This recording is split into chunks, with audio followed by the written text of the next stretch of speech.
Dave Turin found a dredge buried for 80 years, loaded with unprocessed gold. Blackwell No. 7 was frozen mid-operation, its sluice boxes still full. Test pits revealed diesel residue, tool fragments, and heavy black sand packed with gold. Early assays showed 94 to 96% purity. Each bucket pulled from the dredge contained tens of thousands of dollars in raw gold, including nuggets and platinum traces.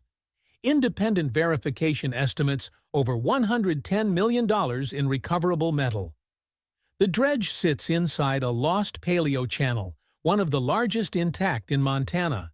The discovery proves the Blackwell crew struck their richest ground and never finished cleanup. Dave funded excavation himself, leasing pumps and assembling a small crew to access the 90-foot deep site.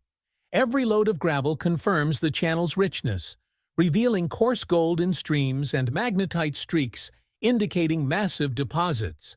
The find isn't just historic, it's a fortune preserved for decades, finally brought to the surface by Dave Turin. If you love gold rush mysteries and real buried fortune stories, make sure to like this video and subscribe, because what Dave Turin's about to uncover could rewrite gold mining history forever. Deep inside the dusty Montana archives, Dave's flipping through century-old survey records when a single map stops him cold. A faint blue line, drawn in ink that's nearly faded away, runs straight through a valley no modern river touches. It's labeled simply, Dredge Channel. The handwriting's shaky, almost rushed, but one phrase beside it catches his eye. Buried deeper than the water remembers. No one today even knows this channel exists. Dave overlays the elevation data onto modern topography, and the numbers don't line up with any known river.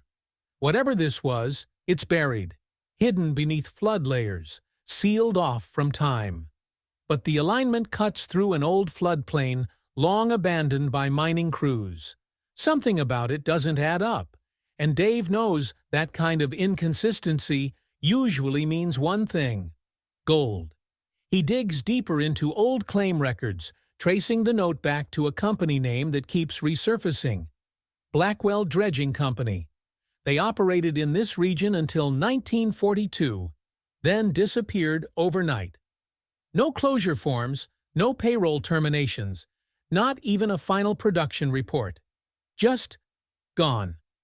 Local rumor says their biggest dredge went down during a sudden flash flood, crew and all, leaving a fortune under the mud.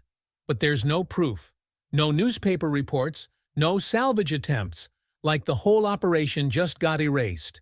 Still, the archives list one unprocessed claim entry: Blackwell Project 7. The number means nothing to the state, but when Dave plots its coordinates, his screen lights up. The forgotten dredge channel runs directly through it. It's not a myth, it's a missing operation frozen in time. Dave heads to the valley itself, where the land looks ordinary enough: rolling brush, thick clay, and a dry gulch cutting across the middle. But appearances deceive. He brings in a drone-mounted magnetometer to scan beneath the surface. The data feed returns something extraordinary: a 200-foot metallic anomaly lying perfectly straight beneath 90 feet of compacted sediment. No natural object could do that. The readings match the shape and density of a 1940s-era floating dredge hull. Skeptics might call it scrap, maybe a train car or old bridge wreckage, but soil cores tell a different story. When Dave's crew drills a pilot borehole into the anomaly zone, the auger brings up fragments: oxidized steel cable, brass fittings, even corroded chunks that look like pump components. Each fragment sits in a sealed clay layer, meaning it's been undisturbed for nearly a century. The depth and distribution match dredge burial patterns from known flood events. Then comes the clincher. The metallic line runs parallel to the old gulch, a perfect alignment with the dredge channel drawn on the forgotten map. For Dave, that's confirmation enough. Somewhere below the Montana soil lies a sunken relic from the dredge age. a massive steel beast that vanished before World War II, possibly with its final cleanup still locked inside. And if the Blackwell rumors are even half true, that means a dredge loaded with pay dirt, gold, and a mystery that's been sleeping for 80 years. The deeper question now isn't whether the dredge is real. It's what lies beneath. Dave decides to start excavation, mobilizing his crew and equipment to reach the suspected channel. As they dig deeper, the ground begins to reveal something unusual. About 70 feet down, the excavator bucket hits a dense clay layer unlike anything above it. Unnaturally compacted and streaked with oily residue. Samples show diesel traces, machine grease, and fragments of old iron tools fused into the soil. This isn't natural. It's human activity sealed under flood sediment.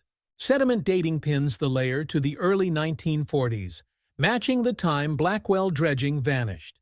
Whatever happened here didn't take centuries. It happened fast, in the span of hours, capturing a moment of history frozen in the earth. As the crew breaks through the layer, a darker, heavier band appears below it. Black sand, rich with visible flecks of gold. Every shovelful glitters. The samples go to the lab, and the assays come back near perfect, 94 to 96% pure gold. That's the kind of grade you almost never see in open channel work. It's placer gold that's been reworked and trapped, concentrated by a sudden flood event. For Dave, the evidence is undeniable. The dredge didn't finish its run. It collapsed right on top of the richest ground it had ever cut. The Blackwell crew was pulling fortune-level gold when the flood swallowed them whole. The discovery should be the moment Dave secures major backing, but instead, he's met with silence. Networks hesitate, investors laugh him off, and local miners call it a ghost dredge fantasy. So Dave makes the only move left. He goes all in. He sells a piece of his Oregon property, liquidates equipment from an old claim, and pours every dollar into resurrecting the lost channel. It's a make-or-break decision. There's no safety net, no sponsor, no second chance. If the channel turns out to be smaller than projected, he's done. But the core samples keep whispering the same thing. Heavy gold at depth, consistent grade, perfect continuity. The readings point to a deposit that could stretch over 300 feet. If it holds, that's more than 30,000 ounces. Upward of $50 million before refining, maybe double after full recovery. Dave builds a small but skilled crew, engineers, geologists, and a few men who've followed him from earlier operations. Together, they lease industrial pumps and water cannons to strip away the overburden, working 12-hour days to reach the 90-foot mark. The deeper they go, the more tension rises. Each bucket of muck feels like a pull of a slot machine. Maybe nothing. Maybe a jackpot buried in gravel. And then, one morning, as they cut across the final layer of compacted silt, the tone of the excavator changes, hitting something dense, solid, and granular all at once. The monitors light up with color variance readings. Auriferous gravel, high in magnetite, perfect grain distribution. For the first time in nearly a century, the lost dredge channel sees daylight. The excavator bucket dumps a load of gravel that flashes under the sun, dotted with gold flakes large enough to see with the naked eye. Wash water runs milky and metallic, streaked with black sand that shimmers like powdered steel. The sluice catches flattened nuggets, smooth, wide, and heavy, the classic fingerprint of an ancient, fast-moving river. Every sign matches what the old survey hinted. This wasn't just a channel. It was a diverted river bend, an entire waterway rerouted by a prehistoric landslide, sealing tons of gold under compressed silt. As Dave's team continues to expose the run, magnetite streaks appear in thicker bands, signaling massive gold deposition. Each layer they strip brings more consistency, exactly what you'd expect from a high-energy flood trap that settled over thousands of years. Every test pan confirms it. Coarse placer, minimal overburden, and abundant fine flour gold. The deeper they go, the richer it gets, until the gravels start looking almost engineered, like nature designed the perfect sluice. Just as Dave leans in to inspect a particularly dense section, the sidewall suddenly gives way. A chunk of compacted clay collapses into the trench, revealing a jagged edge of oxidized steel beneath the mud. The crew freezes. What first appears to be a rusted plate quickly reveals rivets, framing, and machinery bolted into place. As the wash water clears, the shape becomes undeniable. A massive dredge hull preserved like a time capsule. Dave brushes away the silt, and the letters emerge in ghostly relief. Blackwell No. 7.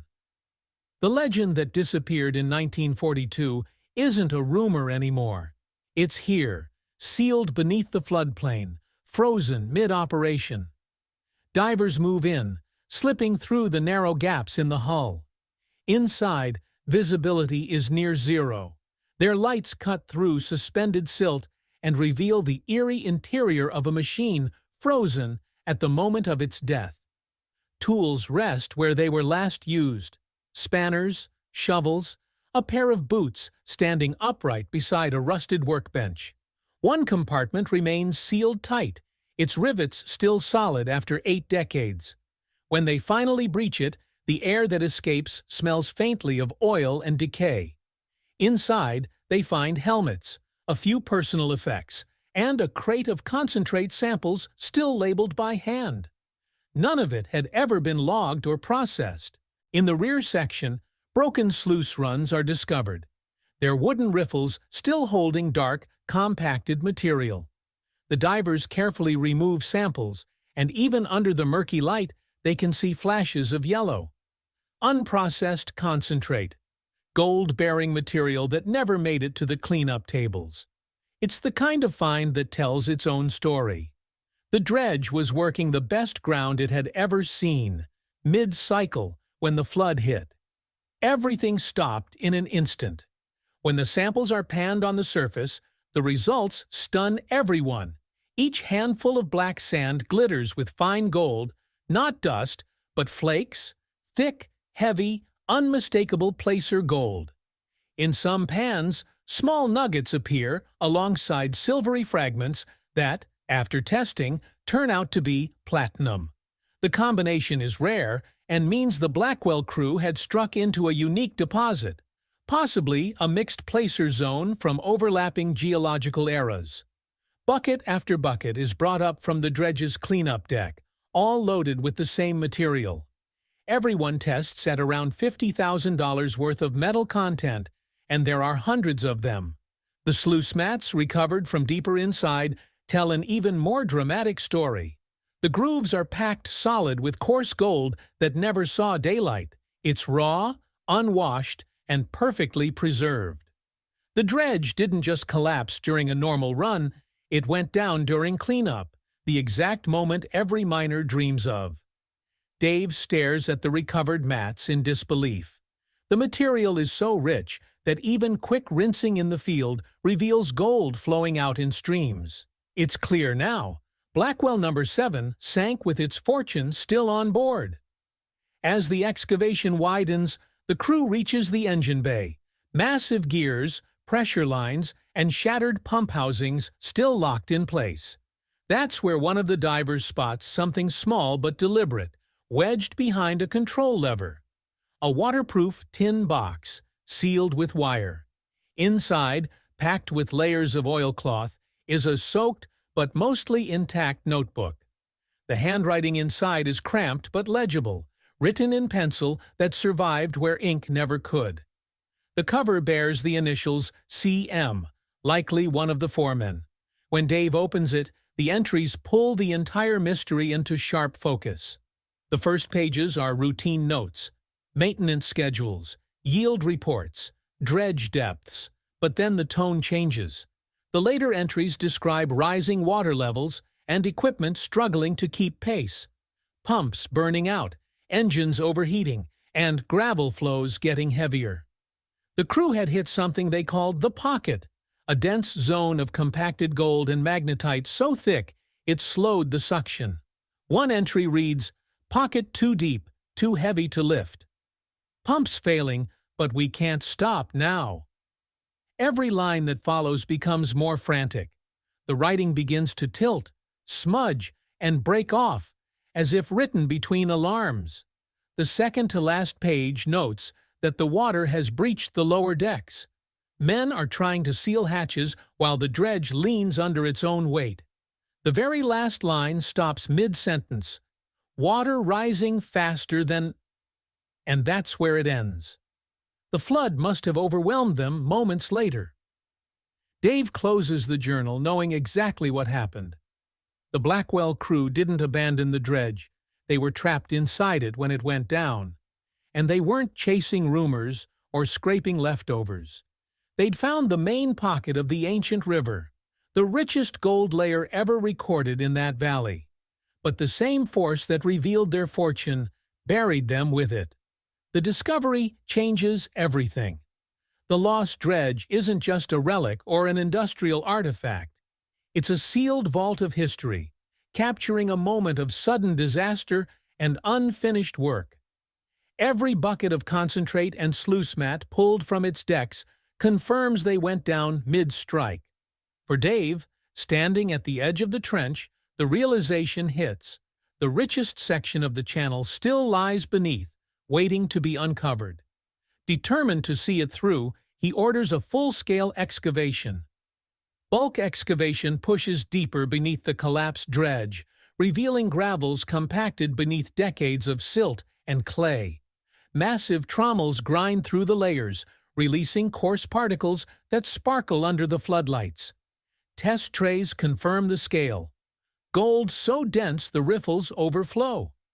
Independent assays verify the staggering figure. Over $110 million in recoverable metal lies within this hidden stretch. Crystallized nuggets fused with quartz and basalt hint at unique geological formation, while placer deposits stretch uninterrupted for hundreds of meters, trapped beneath an ancient landslide that sealed this riverbed centuries ago.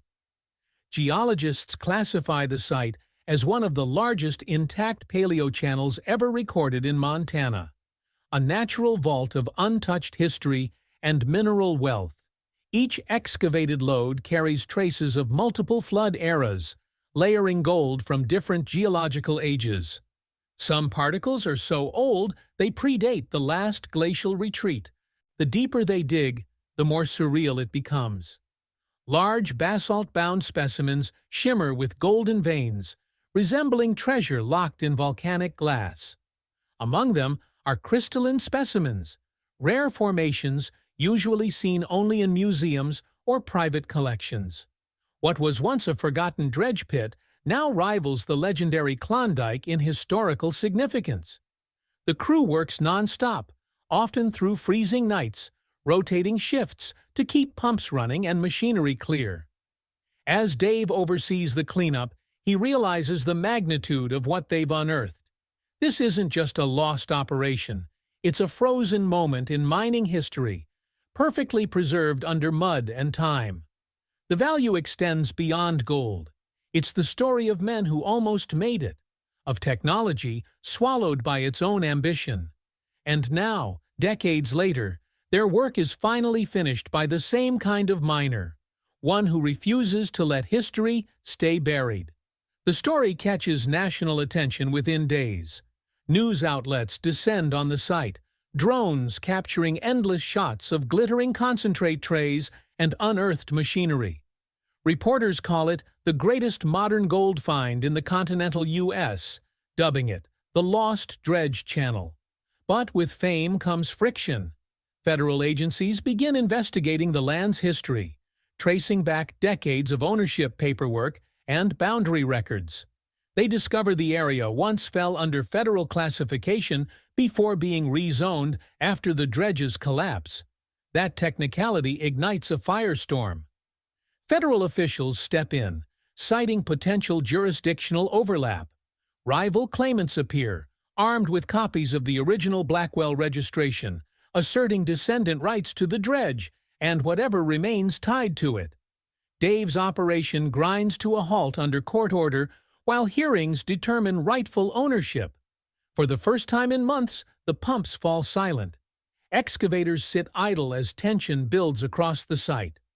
The men who stood knee-deep in gold now face uncertainty that could strip it all away. Dave's legal team pushes back aggressively.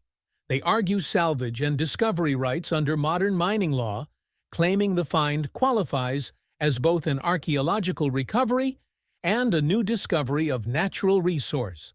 Old boundary markers and aerial maps are scrutinized. Witnesses testify about historical ownership lapses and lapsed claims, but rival parties counter with inheritance documents and dredge records dating to 1941. Every ounce of gold now sits locked in containers under federal seal, untouchable until the case resolves. Weeks stretch into months. The media frenzy only grows, each network spinning its own version of the story. Some paint Dave as a modern prospector fighting bureaucracy. Others question whether such treasure belongs to any individual at all. Through it all, Dave refuses interviews, focusing instead on preserving the site and maintaining morale among his team. What began as a dream of rediscovery has become a national debate about heritage, ownership, and the line between history and profit. Finally, after exhaustive review and courtroom battles that draw in state and federal agencies, the verdict arrives. The court acknowledges that no continuous claim existed on the land and that Dave's discovery represents a legitimate modern find under current law. He is granted full rights to the dredge, the gold, and the Paleo Channel itself. The ruling makes headlines nationwide, hailed as a defining moment in contemporary mining history. For the first time since the dredge sank, the story of Blackwell No. 7 has a new ending. With ownership secured, Dave makes an unexpected move.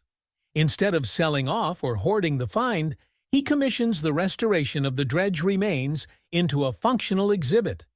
The reconstructed site, christened Resurrection Cut, becomes both a tribute and an educational center. Visitors can see the preserved hull, the recovered sluice runs, and the buckets still stained with gold dust from the final cleanup that never happened. The site becomes a living monument to the men who lost their lives and the modern crew who finished what they started. Funds from the recovered gold are poured into building new infrastructure for small miners. Grants for reclamation projects, safety programs, and geological surveys. What began as one man's private gamble evolves into a movement revitalizing forgotten mining communities across the West. Scientists join in too, studying the channel's preserved flood layers.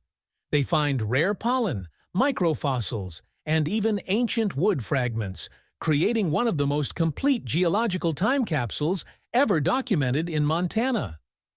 By the time the first public tours open, the story has transcended the gold itself.